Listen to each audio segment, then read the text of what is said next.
Ignition sequence starts. 6, 5, 4, 3, 2, 1, 0. Liftoff. We have a liftoff.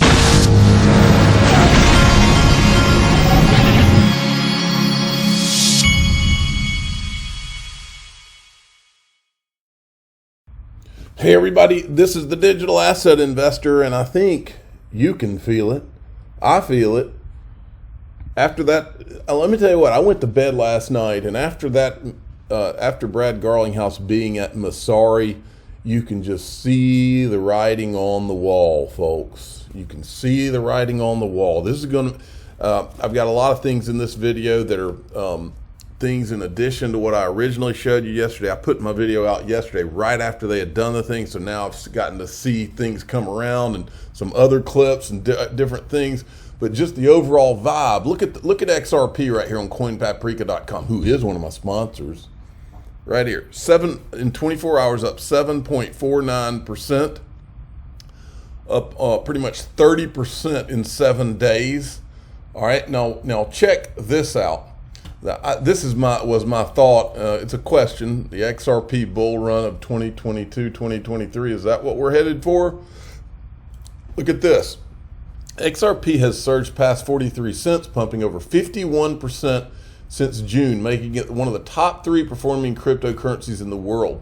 While Bitcoin and Ethereum and other tokens plunge to new lows, money is flowing into XRP as SEC settlement looms. Exactly as we predicted months ago. Boy, you sure can feel something. Now, I like this from David Goldstein. If Ripple wins the case, the entire industry goes parabolic. And then there was this from John Deaton. Now, this is important. Pay attention here. He says, people are making the mistake of thinking that because Ripple's summary judgment brief, if successful, would help and apply to all crypto assets, that the SEC is going to honor that ruling and stop its war on crypto.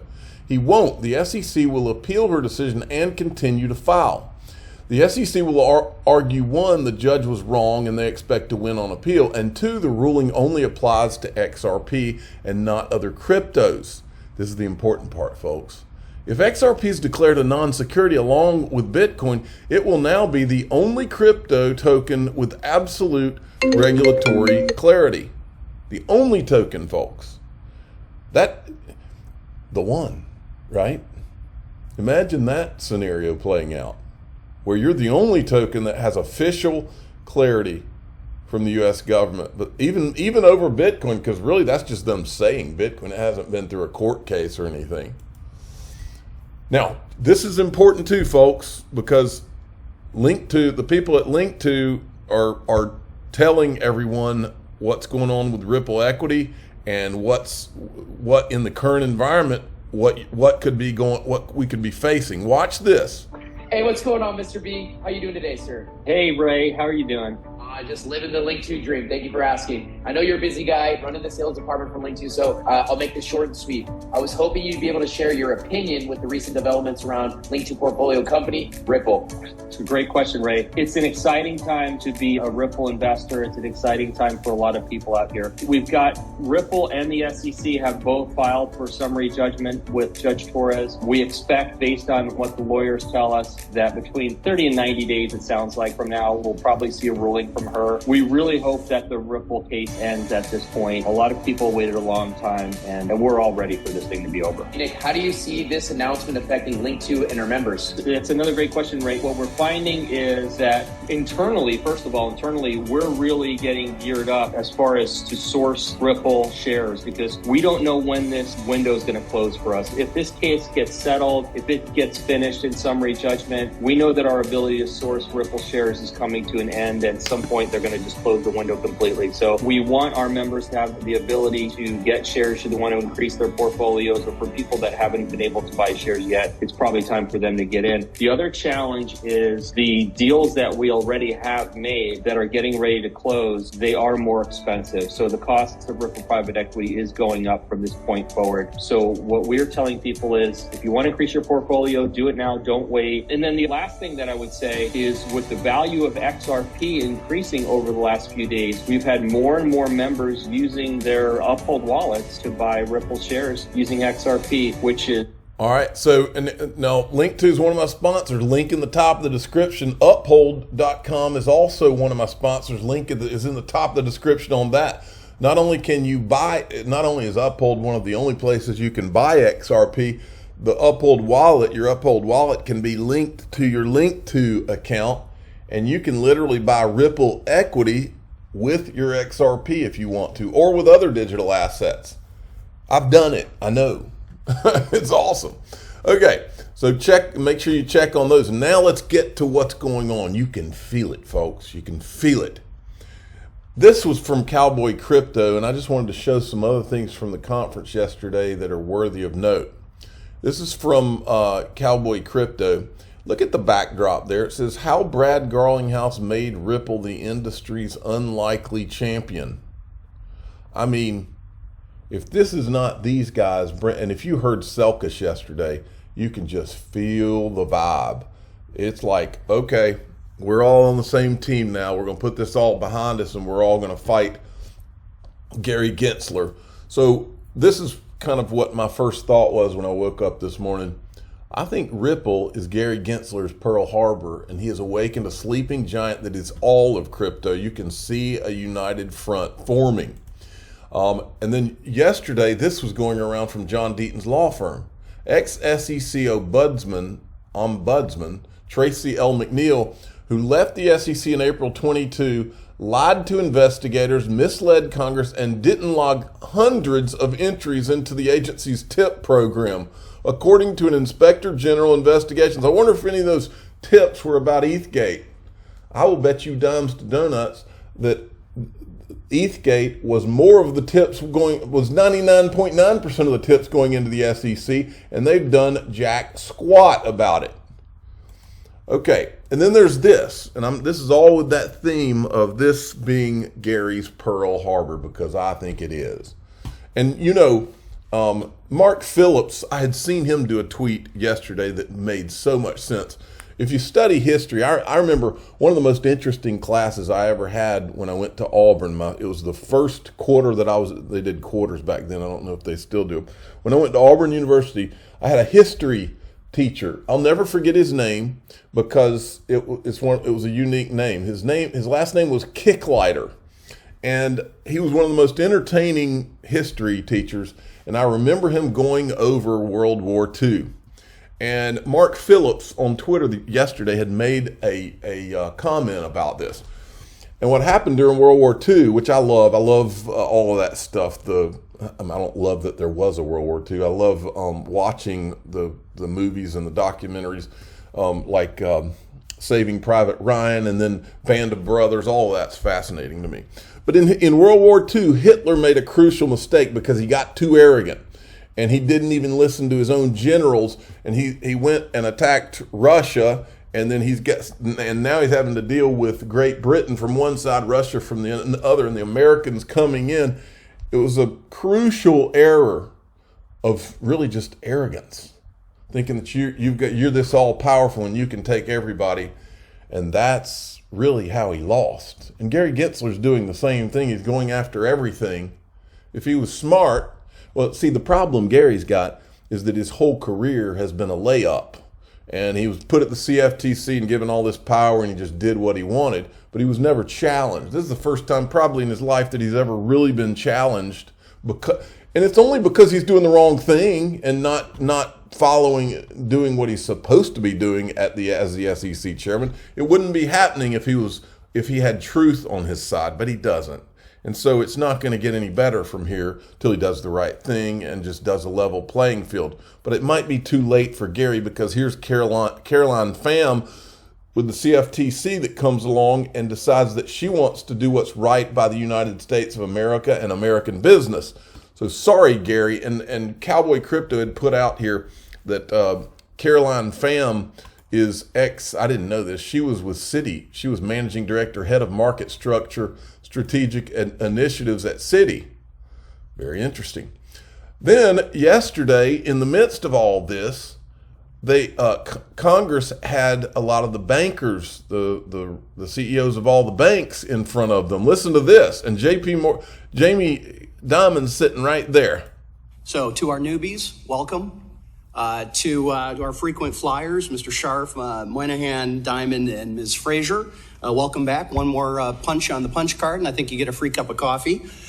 Interestingly enough, you've actually been here more than Gary Gensler has. And don't forget, Jamie Dimon has met with Gary Gensler at least 3 to 5 or 6 times, while Gary Gensler has completely ignored 72,000 plus XRP holders. So Jamie Dimon, the guy's about as influential as it gets. He could have had a major influence on Gary to make all this go away, but yeah, I guess he doesn't want to do it.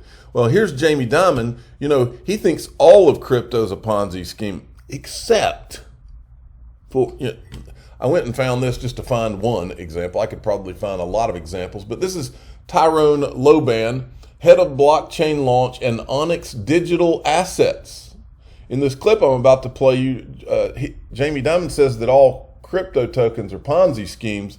I wonder if he's referring to the Onyx digital assets that are crypto tokens. I think it's except for those, or except for the ones on Ethereum, because his guy is a member of the board of directors of the Enterprise Ethereum Alliance by pure coincidence. I'm a major skeptic on crypto tokens, which you call currency, like Bitcoin. They are decentralized Ponzi schemes. And the notion that's good for anybody is unbelievable. So we sit here in this room and talk about a lot of things, but $2 billion has been lost. Every year, $30 billion of ransomware, AML, sex trafficking, stealing. It is dangerous.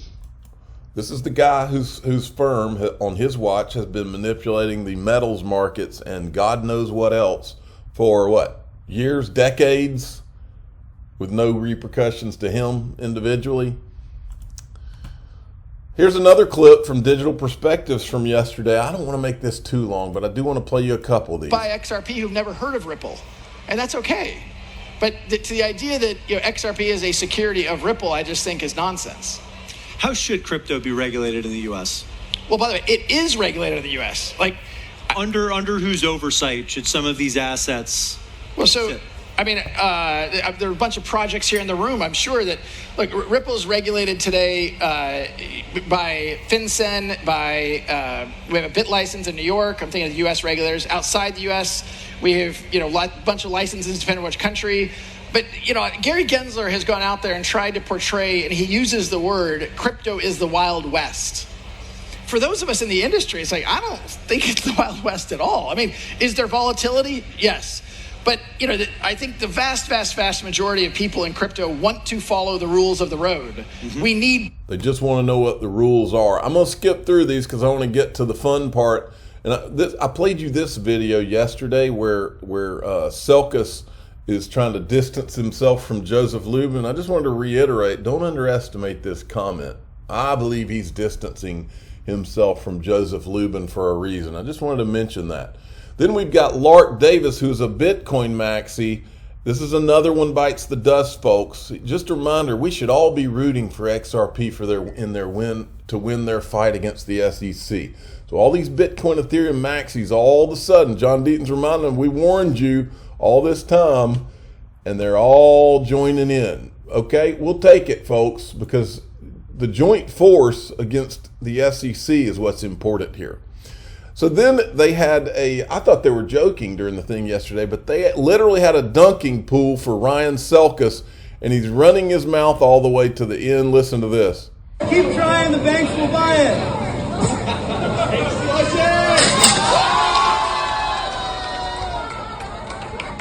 Now, the fun part here, I think a lot of these Ethereum people have been cheating for the last few years, so I think it was entirely appropriate that Brad Garlinghouse kind of cheated on the dunking booth. He couldn't hit it with the baseball, which is hard to hit.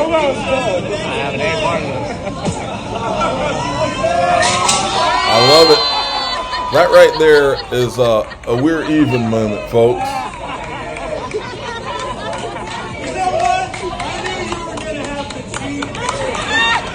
Now we're even. Now, folks, If I'm Gary Gensler, what's going on there terrifies me. And here's Eleanor Terrett. She was at the event. She's there with Brad Garlinghouse. And then this is a part that I forgot to play you yesterday. Listen to what he says. XRP. There's no investment contract. If there's not a contract, how do you even get to the Howey test? So look, I do think the SEC's kind of gone cuckoo for Cocoa Puffs, and I do think in some positive way, it's catalyzing all of us to write to our legislatures, to donate to people we want to get elected, and I think the pendulum may swing a little bit of a smackdown to the SEC. That's XRP. right, folks. Pay attention to what he's saying there, because that's what you need to get out of all of this.